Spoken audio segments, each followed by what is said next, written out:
Bueno, el motivo de esta mesa es un poco investigar, o bueno, hablar un poco de oportunidades y retos, ¿no? Y quizá a mí como moderador me gustaría, durante 3 minutos hacer una pequeña introducción a la mesa, ya que, bueno, de alguna manera yo vengo del IES, de la Escuela de Negocios del IES, soy el codirector de la iniciativa africana.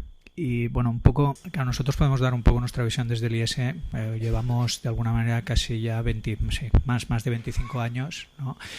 Colaborando con el continente de alguna manera u otra, ¿no? Intentando desarrollar escuelas de negocios allí. De hecho, ahora mismo ya hemos colaborado a desarrollar, yo diría, 4 escuelas de negocios, ¿no? 2 de ellas plenamente consolidadas, una en Lagos Business School, que tiene más de 20 años.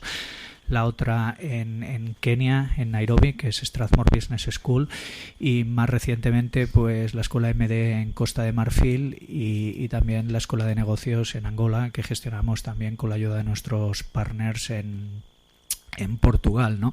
A ver, y digo esto no solo porque os quiera dar a conocer que tenemos algunos outposts allá, sino porque eso nos ha permitido un poco ver cómo evoluciona el continente.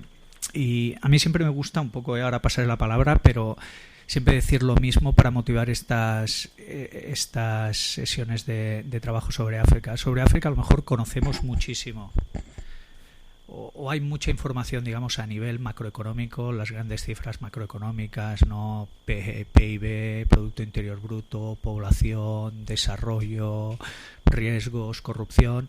También hay muchísimo escrito, digamos, sobre la parte más de emprendeduría social, si se quiere, o ayuda al desarrollo, sobre si tiene que haber desarrollo, hay más ayuda, si no tiene que haber menos, si tenemos que ayudar a la salud, el desarrollo de infraestructuras. Pero de verdad, cuando se trata de atacar la parte del medio, que es cómo se tienen que hacer negocios en el día a día, ¿vale? O sea, para la mediana empresa, la pequeña empresa, incluso a veces la gran empresa que quiere trabajar en África, trabajando como una empresa de negocios normal y corriente, ¿qué hay que hacer allí? Allí es donde hay un gran vacío, y es por lo que creemos que este tipo de sesiones, ¿no? Donde podemos contar con la participación de expertos en este sentido que están sobre el terreno, y sobre todo luego con la experiencia de empresas que ya han puesto su primer pie, son tan importantes. Entonces yo creo que, sin más preámbulo, porque podríamos hablar de cosas como, oye, está creciendo la población, está creciendo la clase media, cómo va a crecer el Producto Interior Bruto, de eso yo creo que hay muchas sesiones. Yo creo que el objetivo no es este, el objetivo es, de alguna manera, entrar un poco más en el detalle de lo que está pasando allí.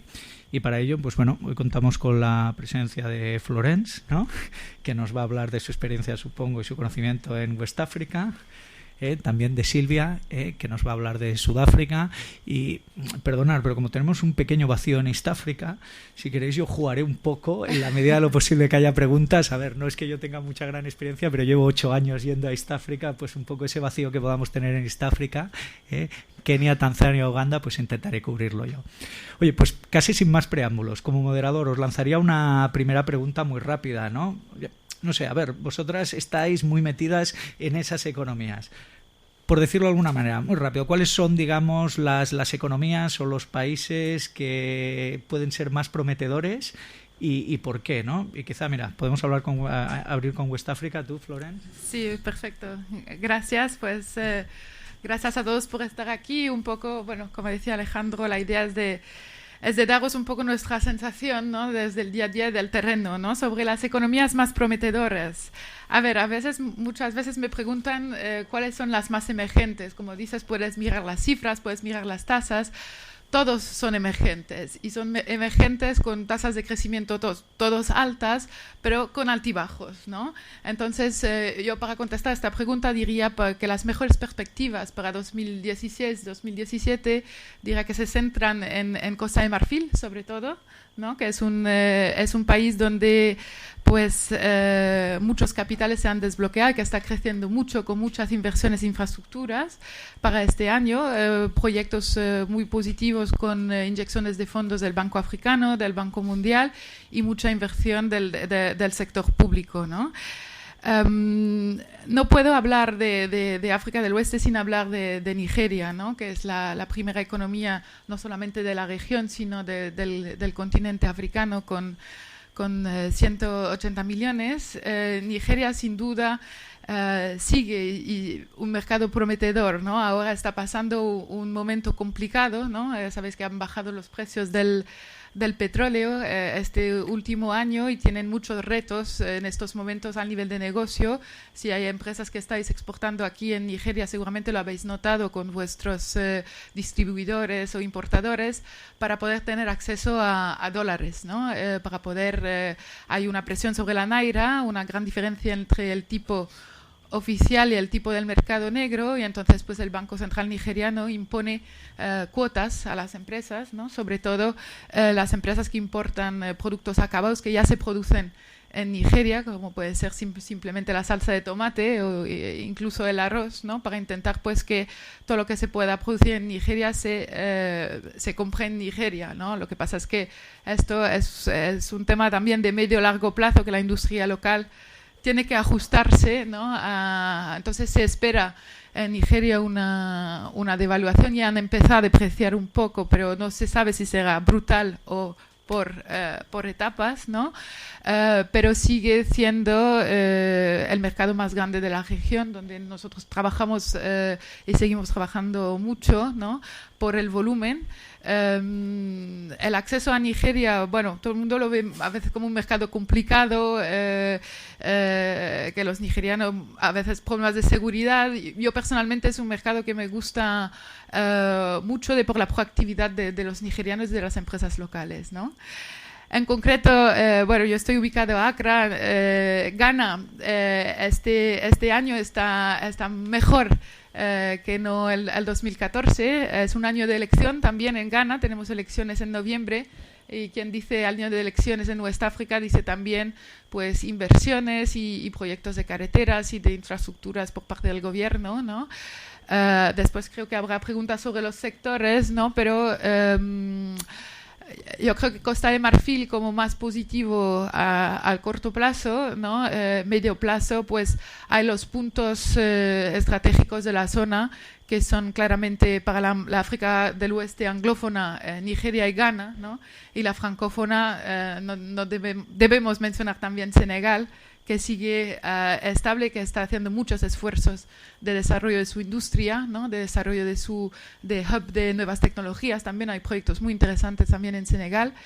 Y bueno, también para más la parte de África Central, el mercado de Camerún, ¿no? Porque diría que estos son los puntos principales o los puntos que hay que mirar en el mapa, sabiendo que la parte anglófona es muy diferente que la parte francófona, que aunque los anglófonos estén rodeados de francófonos, no tienen a veces mucha relación a nivel cultural, a nivel de comercio, sí, perdona, pero es ahora pues los ojos están sobre Costa de Marfil y Ghana para la parte anglófona, y a ver qué pasa con Nigeria en los próximos meses y años. Sabéis que en África el corto plazo es el medio plazo, ¿no? Siempre cuando hablas con los importadores allá de las tendencias más al nivel de crecimiento, de expectativas económicas, de estas empresas que han llegado, extranjeros, a veces libaneses, a veces indios, ¿no? Que están implantados en estos países, pues te dicen que años he ganado mucho, años he perdido mucho. En total el balance es positivo, ¿no? Pero hay que también saber gestionar a veces estos altibajos que las economías pueden mostrar, sobre todo ahora mismo están afectadas, bueno, Silvia hablaba de Angola también, pero las que tienen una dependencia al petróleo, ¿no?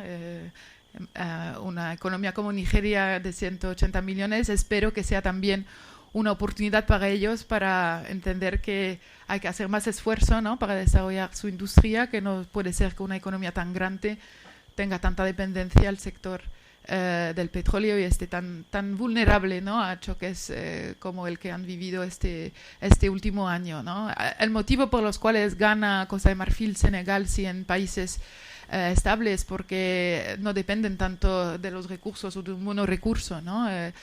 Si hablamos de Senegal, por ejemplo, que es una economía que, bueno, mayor recurso es la cacahuete o la pesca o el turismo, ¿no? Pues no han tenido tantos recursos y han hecho muchos esfuerzos para desarrollar su industria, ¿no? Costa de Marfil ha hecho, yo creo que, bueno, ha tenido problemas estos últimos años, pero está haciendo muchos esfuerzos y con muchas buenas expectativas estos próximos años. Sí. Quizá antes de que pasemos a Silvia, ¿Sí? Dos matizaciones, porque hablas de Nigeria y Costa de Marfil. Sí. Cuando hablamos de Nigeria, ¿podemos hablar de Nigeria o de partes de Nigeria? O sea, ¿se puede atacar el país como un todo, siendo tan grande? No, nunca. Nunca. Es como nunca se puede hablar de África sin hablar de los países en particular. En Nigeria, obviamente, es un monstruo. Sí que es verdad que la gran parte de la actividad económica se centra en Lagos o en el estado de Lagos, y por la parte más de los proyectos de gobierno en Abuja. Es un país, muy diverso, con muchas realidades. Y bueno, lo estamos viendo ahora. Acabamos de volver de Lagos con una empresa que está especializada en temas de insulaciones eléctricas, ¿no? Que sus productos se dirigen a fabricantes de transformadores, ¿no? Y estaba por una semana en Nigeria, pero había un fabricante en Calabar, el extremo oeste, la parte de Port Harcourt, que es la parte más de la actividad petrolífera, donde también hay muchas empresas, y habría que poder estar en el avión y poder ir a visitar las empresas. Es un país muy grande, complejo, donde hace falta volver varias veces para entender pues su funcionamiento y su mentalidad, ¿no? Yo he ido bastante, pero cada vez que voy sigo descubriendo pues nuevos aspectos, ¿no? Del país. Bueno, quizá ahora podemos pasar al sur, ¿no? Silvia. Sí. Bueno, para hablar de países emergentes tenemos que hablar del líder de los países emergentes, que es Sudáfrica. Nosotros estamos trabajando con Sudáfrica, pero también con Angola, Namibia, Mozambique, Botsuana, Namibia, como decía Claudia, y las islas del Índico. Destacamos estratégicamente ahora en estos 2 últimos años el país de Zambia, Botsuana. Hemos trabajado también con Angola, pero como estábamos hablando, la caída del petróleo afectó muchísimo, y bueno, también se han dado cuenta de los retos que llevan a poder, al ser un país totalmente dependiente del petróleo, ¿no? Pero estos países tenemos que tener en cuenta que son emergentes en general porque ya llevan una política estable, una diversidad macroeconómica, tienen un sistema sanitario muy bien desarrollado, y podemos decir que tienen una gran inversión extranjera. El crecimiento de la población, de la clase social media, también ha llevado problemas a que tengan deficiencias energéticas, ¿no?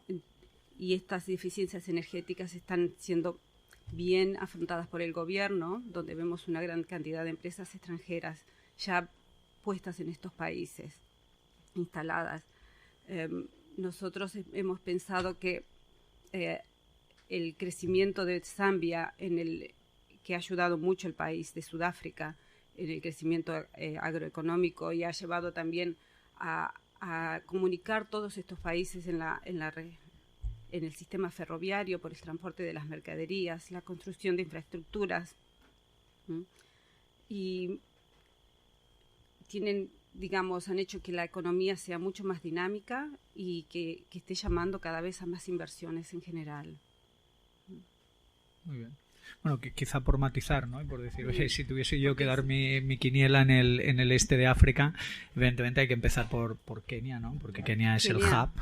Kenia. Nosotros, Sudáfrica, siendo el hub de la región. Claro, ¿no? Kenia con el hub ahí, sobre todo porque tiene muy buenas comunicaciones. Sí. Pero bueno, lo interesante de Kenia es que ha llegado ya a un nivel de desarrollo en ciertos sectores, por ejemplo el sector retail y demás, donde ya esos son sectores súper competitivos, ¿no? O sea que entrar allí es ya hasta cierto punto difícil porque hay que pegarse incluso con competidores locales que son fuertes, ¿no? Entonces, a mí siempre me quedan 2 países que, claro, por población, oye, la expansión natural de Kenia es hacia Tanzania, a pesar de que Tanzania es un país mucho más difícil de operar que en Kenia por su historia donde la intervención del gobierno es muy importante, y luego siempre el gran tapao, claro, que empieza de muy abajo y donde sobre todo China está intentando apoyarse mucho, es Etiopía. O sea, Etiopía en algún momento tendrá que explotar, y si se tocan las teclas adecuadas, Etiopía puede ser un país interesante, pero bien digo, hablamos de que el medio plazo es el corto plazo. Yo Etiopía sí que lo veo más un poco a medio plazo, o sea, ahí picar piedra, invertir para conseguir algo a futuro. Bueno, a ver, hemos hablado un poco de los países, pero quizás lo que interesaría más, ¿no? Y entiendo que aquí hay una representación casi siempre bastante nutrida de mediana y pequeña empresa, es entender más allá de aquellos sectores, ¿no? Siempre hablamos de la energía, de los recursos naturales y demás, pero ir quizá un poco más abajo, ¿no? ¿Qué sectores dentro de estas economías veis que pueden ser prometedores quizá para la pequeña, mediana empresa? Sí. A ver, en África del Oeste, como hemos dicho, yo creo que más que un sector es un servicio, es un know-how o son determinados productos, ¿no? Hay que pensar que estas economías son países que se están construyendo, necesitan y fabrican, otra vez Nigeria es un poco aparte, pero fabrican al final muy poco y el problema también que tienen a veces es lo que fabrican localmente resulta siendo más caro todavía de las importaciones que llegan de fuera, ¿no? Obviamente hay que mencionar los sectores más fuertes de crecimiento, como puede ser ahora, por ejemplo, en Ghana la construcción no para, sobre todo la construcción estimulada por el sector privado, ¿no? Estamos hablando de seguramente también una burbuja, ¿no? En Accra, pero que no sigue no vemos el final todavía porque están ahora mismo pues en el barrio de Airport, por ejemplo, los que han estado en Accra, pues venden un piso de 2 habitaciones a $500,000, ¿no? Y proyectos de construcción privada, de apartamentos, de construcción vertical, ¿no? Porque históricamente Ghana estaba más haciendo inversiones en casa. El motivo es que sigue habiendo un déficit enorme y hay una demanda cada vez más grande estimulada por la clase media. Ghana es el 4º país de África con más proporción de clase media y es un país pues donde esta clase media alta o esta diáspora que ha vuelto después del boom del petróleo pues está al final sosteniendo el sector privado y la inversión de la economía más que en el sector público en el caso de Ghana, ¿no? Nigeria ahora sectores interesantes digamos para el 2006-2017 yo diría todas las empresas que puedan ofrecer productos para la industria, ¿no? Nigeria tiene un sector industrial muy desarrollado, empresas muy fuertes pues en el sector agroalimentario, en el sector farmacéutico, industria pues potente, ¿no? Y justamente pues detrás de todos los retos hay una oportunidad, ¿no? Y entonces ahora mismo pues como el gobierno está restringiendo el acceso a dólares para los productos acabados, pues hay un gran impulso para poder desarrollar la industria local, ¿no? Entonces empresas pues que estén trabajando pues con know-how para la industria, con productos, materias primas o semiacabados para la industria, pues tienen un gran nicho ahora mismo en Nigeria, perdona. El sector agricultura todavía, tecnología agrícola, productos para la agricultura, el sector de las telecomunicaciones, ¿no? Que avanza muy rápido en África del Oeste, están saltando muchas etapas, ¿no? Se están desarrollando pues empresas de nuevas tecnologías y de sistemas que incluso no existen aquí, como el pago por teléfono móvil o las aplicaciones diversas que se hacen, que se utilizan mucho para diversos aspectos de la economía. Y más que sector, yo creo que como empresas catalanas o como empresas europeas, en general lo que hace mucha falta son proyectos de know-how, ¿no? Al final, en productos, bueno, no sé si conocéis la frase de los PPPs, ¿no? Paciencia, perseverancia y precio. Son países y mercados muy sensibles al precio, ¿no? Al final, hay que ser muy competitivo. La competencia asiática sí está ahí, pero cada vez observamos en el caso de Ghana, por ejemplo, mucha más penetración por parte de Turquía, por ejemplo, ¿no? Que cada vez más las empresas se dan cuenta de que lo que han hecho con China, a ver, todo lo que está en China no es que sea de mala calidad, pero que al final lo que han comprado barato, pues sale caro, ¿no? Y están haciendo un shift, ¿no? Un cambio hacia proveedores, pues, por ejemplo, los turcos están llegando de manera muy agresiva, un poco más de calidad, el precio siendo competitivo, ¿no? Entonces, en productos la competitividad sigue un factor clave y la relación calidad-precio, ¿no? El know-how no viene de Asia, viene de Europa, ¿no? Todavía. Y en este caso, pues, hay mucha relación todavía con por ejemplo, en Ghana y Nigeria, con el Reino Unido, o con África del Oeste francófona, con Francia. Y en este caso, pues lo que hemos visto con las empresas catalanas que proveen pues ingeniería, servicios, productos a veces, pero asociado con un know-how, pues que Cataluña tiene una posición muy competitiva en estos casos en los países de África del Oeste, ¿no? Florence, quiero entender que tú estás diciendo, oye, más que ir, digamos, al consumidor final, al mercado, lo que interesa es casi ir al productor local o a la empresa que ya sirve ese mercado para ofrecerle algún tipo de servicio, producto intermedio o apoyo. Ahí es donde está la oportunidad de negocio. O sea, ir directo al mercado final es bastante más difícil. Se puede hacer, o sea, pero muchas veces lo que vemos con los productos finales o los productos de consumo es que nos vamos a esta parte de la clase media alta, ¿no? En África, a ver, hay productos de consumo, por ejemplo, acaba de abrir la empresa catalana de joyería Tous en Accra, ¿no? Que tiene también un segmento de mercado. Estamos ahora trabajando con una empresa que hace diseño para casas de lujo, ¿no? De jugadores de fútbol, de palacios presidenciales. Este mercado existe, pero no es difícil. Tienes que ser muy competitivo para llegar al 80% o 70% del mercado restante, que es el mercado pues de masa o tradicional, ¿no? En África del Oeste todavía hay una dualidad en el mercado. Hay un mercado, dependiendo del país, que puede representar 70-80% del mercado, que es el mercado que llaman en inglés open market o traditional market o informal market, el mercado tradicional abierto, que pues los que han estado en Ghana, por ejemplo, pues han tenido quizá la oportunidad de visitar el mercado de Makola, que es el mercado de los kioscos, el mercado de estos grandes mayoristas que mueven un volumen increíble, pero que se dirigen a la parte de poder adquisitivo, pues bajo y medio bajo, ¿no? Los productos de consumo en Cataluña, donde las empresas pues están buscando calidad o diferenciación, pues van más hacia esta clase media alta. Pero claro, el gran reto de estos países es justamente de poder desarrollar su base industrial, de poder desarrollarse, pues como país tienen que producir, ¿no? Tienen que producir alimentación.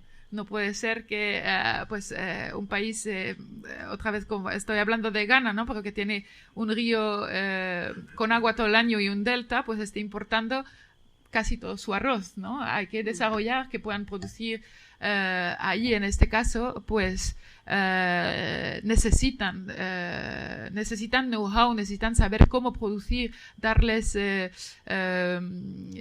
ideas de nuevos productos, darles todos estos servicios que a veces va asociado con un producto o una tecnología en particular, pero pues si ven que esto pues les puede ayudar a salir adelante, pues están dispuestos a comprarlo, ¿no? En el caso de, claro, después para desarrollar esta industria, pues siguen habiendo muchos retos, ¿no? Que están también intentando, que también son sectores de oportunidades, como pueden ser la energía. Ahora, por ejemplo, hay muchos proyectos pues de inversión y de privatización. Acaban de privatizar a Electricity Company of Ghana, por ejemplo, para poder aumentar la capacidad energética del país, ¿no? Porque, como decía, a veces producir en Ghana sale más caro, producir en Nigeria o producir en Costa de Marfil sale más caro que importar el producto, ¿no?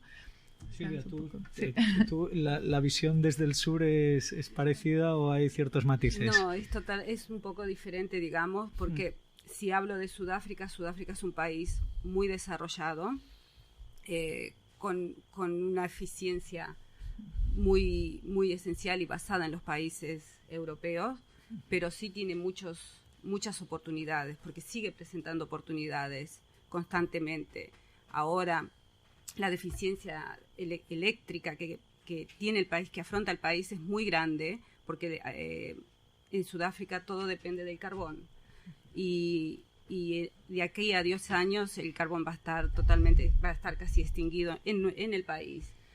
Y lo que ha hecho es construir, con la ayuda de países europeos, bases eólicas, plantas de energía solar, y Europa, digamos, España está jugando un papel muy importante porque ha llegado a firmar convenios donde han empleado a 17.000 empleados sudafricanos, ¿no?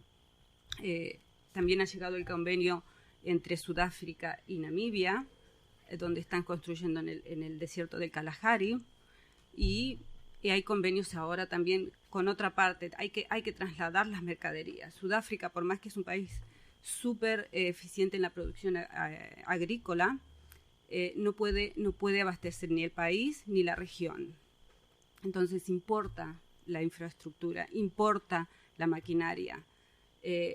Sí está la presencia asiática, como dice Florence, en estos países, pero hay un problema. El coste para ellos y las buenas relaciones que hay entre Sudáfrica y Europa hace que presenten más oportunidades en todos los sectores. Es decir, no voy a comprar un material asiático, voy a comprar una maquinaria europea.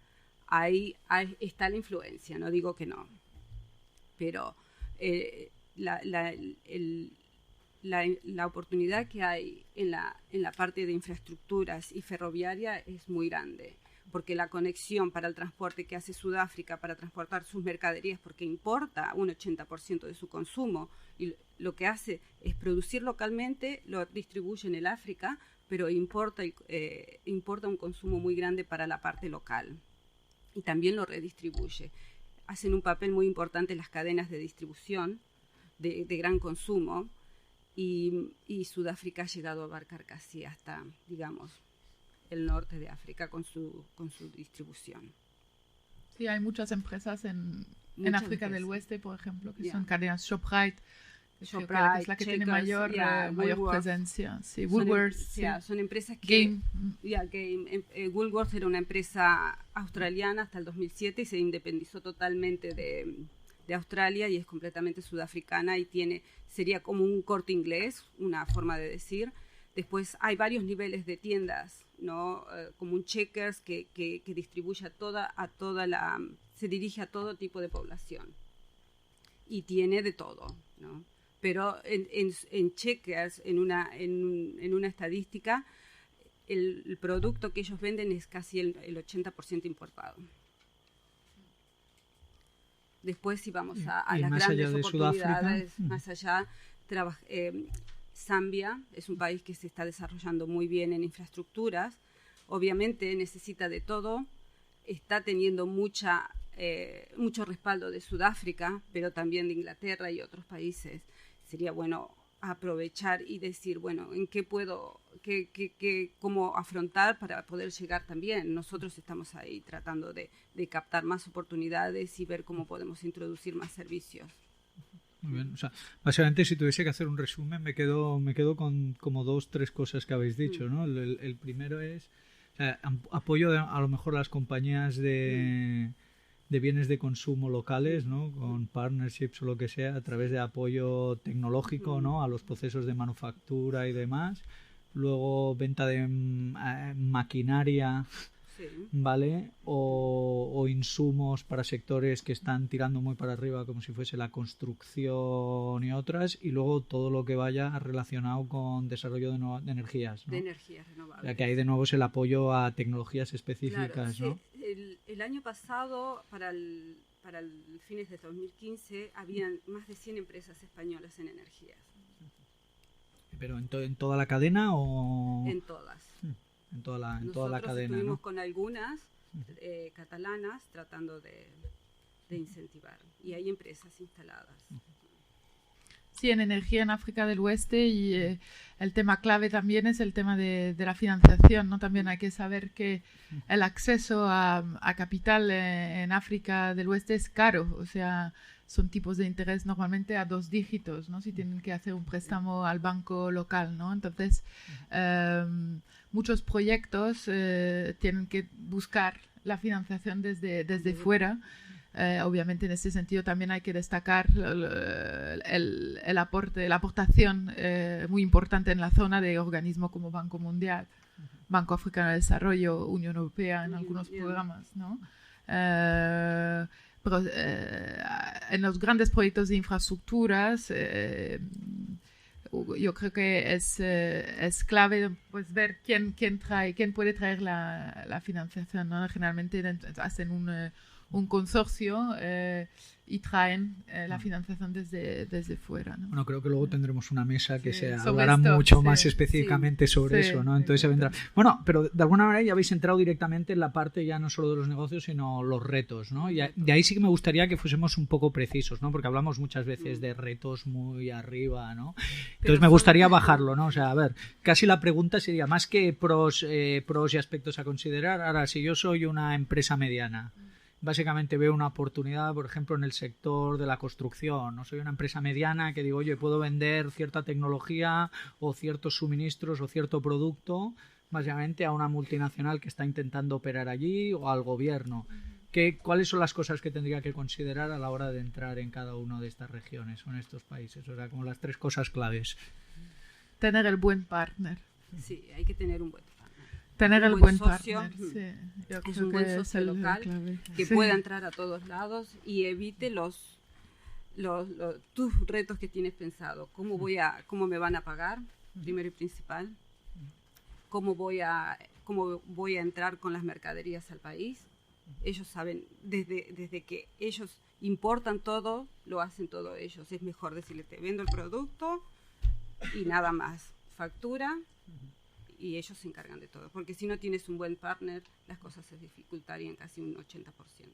Pero bueno, o sea, ¿vendes y te olvidas? No, el seguimiento es muy importante, el contacto con... Hay países que son muy fáciles de entrar y otros que son muy difíciles. Si vamos a hablar con Zambia, es fácil de entrar, pero si hablamos con Sudáfrica, con cierta cantidad de productos, porque el mercado es muy maduro, es un poquito más difícil. Si vamos a maquinarias y lo que sea. Si hay la maquinaria agrícola, que es lo que ellos necesitan, tengo que encontrar el mejor partner para que me pueda indicar y después seguir vendiendo y hacer un contrato obvio. Son maduros para hacer un buen trato, pero en otros países no es igual, como Angola, porque la corrupción es diferente, el trato es diferente. Sí, yo creo que las empresas hay que conocer el terreno y hay que viajar, la relación personal, ¿no? En el caso de África del Oeste está claro, es una apuesta de medio plazo, ¿no? Bueno, a veces hay conjunción de las estrellas y obviamente llegar al buen momento con la persona correcta, pero es lento, ¿no? Es seguimiento, persistencia y ir a hablar con la gente. Cuando lo vemos con muchas empresas, ¿no? Pero cuando la relación se desarrolla por email o por teléfono, pues todo cuesta mucho de concretar y después pues viene la empresa catalana, viaja, hablan cara a cara y las cosas avanzan, ¿no? Porque son países que funcionan a base de relación personal, ¿no? Esto quiere decir que hay que construirla, hay que crear la confianza, ¿no? Hay que explicar, por ejemplo, hemos hablado de la maquinaria, ¿no? Sí necesitan maquinaria, pero también hay que poder decirle que abra un servicio técnico, ¿no? Porque hay muchas veces que hubieron ejemplos de venta de maquinaria con la distancia, un problema, y después la empresa o el proveedor no puede proveer la pieza o el servicio técnico. Entonces es una presencia, hay que estar en contacto muy estrecho con el partner local, ¿no? Primero identificar la persona correcta y después pues saber que hay que edificar y trabajar en la edificación de esa relación personal. Claro, la relación personal es esencial porque hay que estar, aunque estés aquí, hay que estar día a día, constantemente persiguiendo a la persona para que si tú tienes un producto, el producto pueda moverse. Si no... Sí. ¿Y cómo identifico ese partner? Con nosotros. Con nosotros. Bueno, sí, hay cierta, yo creo que hay cierta, es verdad que hay cierta opacidad de información en África del Oeste. Las cosas han mejorado también. Creo que cada vez hay más empresas que tienen web. Muchas empresas están en el LinkedIn o en el caso de los francófonos, algunos en Viadeo, etcétera. El problema a veces es que pues los teléfonos fijos pues llamas y nadie lo coge. No. Entonces hay que identificar, y los emails, info, nadie contesta, ¿no? Entonces yo tengo muchas empresas y es que me gustaría entrar en contacto con esta empresa. Nosotros, a ver, yo creo que la clave también es de saber cuál es la reputación de la empresa, y para esto, si buscas, por ejemplo, un canal, un distribuidor, un importador, pues hay que hablar con los clientes finales y saber quién recomiendan también, ¿no? Trabajamos mucho por boca a oreja, ¿no? África del Oeste no es tener una base de datos a ciega y a ver quién contesta. Hay que rascar un poco más y saber pues realmente esta empresa, que parece muy profesional, pero qué han hecho, con qué clientes están, ¿no? En caso de proyectos con el sector público, por ejemplo, una licitación, pues es claramente ir al sector público a preguntar tú con quién me recomiendas trabajar, ¿no? Lo mismo para los clientes finales, y así puedes llegar a identificar el buen partner. Viajar es esencial. A veces las empresas dicen, hay que ir. Sí, pisar terreno es lo esencial. Sí, las empresas que trabajan, yo creo que es una apuesta estratégica, ¿no? Es decir, un continente donde aún mucho al menos queda por hacer, ¿no? Cada vez ya no son mercados vírgenes, sí que menos saturados, pero las cosas pues ya empiezan a ser mercados de marketing también, ¿no? Donde hay que diferenciar los productos. Por ejemplo, hace poco estuvimos trabajando en cosmética, pues antes había poca oferta, ¿no? Entonces el que llegaba pues es la marca que todo el mundo conocía, ¿no? Cada vez hay más actores también. Pero son mercados muy jóvenes, ¿no? Con también pirámide de la población totalmente al revés que las nuestras, y esto es la gran oportunidad, el gran reto también, ¿no? Bueno, habéis hablado de partners, de buscar partners, otros aspectos que a lo mejor sean específicos a cada una de las regiones, que sean claves a considerar. En África del Oeste cada país tiene su mentalidad, ¿no? Hay que entender que, pues por ejemplo, tratar con nigerianos no es lo mismo que con ivorianos o con ganeses, ¿no? Hay que entender esto, y hay que adaptarse esto a ellos también, ¿no? Al final, pues vamos allá a vender, ¿no? Y hay que entender que somos nosotros quien de alguna manera nos tenemos que adaptar. A veces los productos incluso se pueden adaptar, las estrategias se tienen que adaptar, ¿no? Bueno, persistencia. La persistencia, el estar ahí. Y la paciencia. La paciencia. Los tiempos son eternos, pero en algún momento el trabajo está hecho. Obvio, no podemos comparar Sudáfrica con Angola en el momento, Sudáfrica con Mozambique. Mozambique ahora diríamos que está en la posición que Angola estuvo hace 10 o 15 años atrás, creciendo constantemente, presentando oportunidades, el encuentro de diferentes recursos, la construcción de puertos, pero ir y realmente tratar con alguien ahí es muy difícil. Son muy amables, pero también los tiempos pueden llevar a hacer una venta simple de 2 años a 3, o de un proyecto que se autorice de 5, pero las empresas que tienen esas persistencias están instaladas, están trabajando. ¿Ahí estás hablando de Mozambique, Angola, o en general de toda la región? Ahí dije Mozambique porque es un país que, aunque todo el mundo diga, no voy a Mozambique porque hay malaria, eso es un reto, hay malaria, pero si tú no vas a Mozambique, las oportunidades que presentas son gigantes, obviamente con paciencia, ¿no?